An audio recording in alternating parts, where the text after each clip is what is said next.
I really wanted a soaker tub in our master bathroom, but as you can see, there was absolutely no room.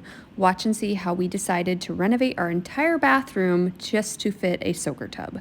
We started by ripping up all of the floor tile. I wasn't loving the brown and it just was not going to fit the look I was going for. Next up, ripping out this entire shower insert because your girl wanted a tiled shower. Let me just go ahead and say we have never done any of this before, so we were definitely learning as we go. And I'm about to show you all the mistakes that we made along the way so you don't have to make the same ones. You guessed it, that's us ripping up the floor of the bathroom. Oh, and did I mention we had to take out a whole wall? Never done that before. Let's talk about this vanity. I wanted a really light vanity. We didn't have thousands of dollars to go buy a brand new one in the length that we needed, so I tried to strip off the dark stain at first. Did that work? No, it definitely did not. Next, I tried sanding, which did actually work, but getting in the cracks and the grooves of these doors was next to impossible.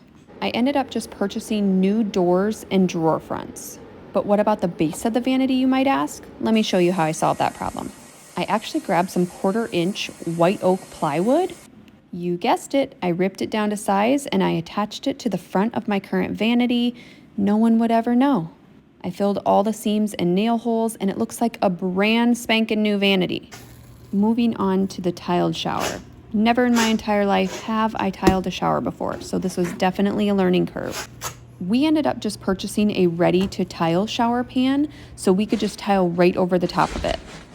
We went ahead, put some mortar down, and hoofda, we're done with that. I didn't show us hanging the cement board because, well, that's boring. But here we are waterproofing the shower, which, again, is something we have never done before. But guess what? We're learning, and we did it. Here's where I made a couple of mistakes. Calculating where to start the first row of tile was a little bit intimidating to me. I didn't want to start at the very bottom because I knew that the floor of the shower had to be underneath of that tile.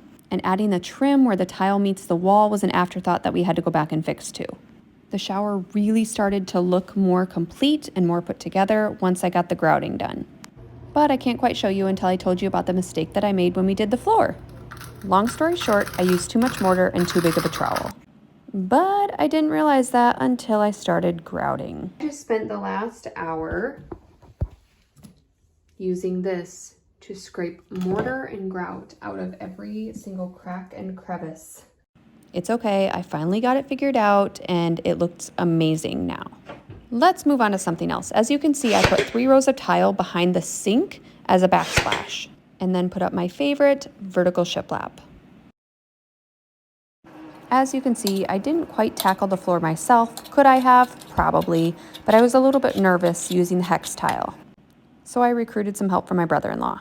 Hang in there, we're almost done. I did more vertical shiplap on all the other walls of the bathroom. Your girl built a floating shelf for the first time ever.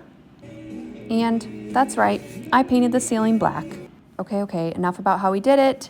Here is the finished bathroom. What do you think? Check out the tile on the shower and my soaker tub. Can you believe that we made this bathroom with our own 4 hands? I cannot believe how beautiful it turned out.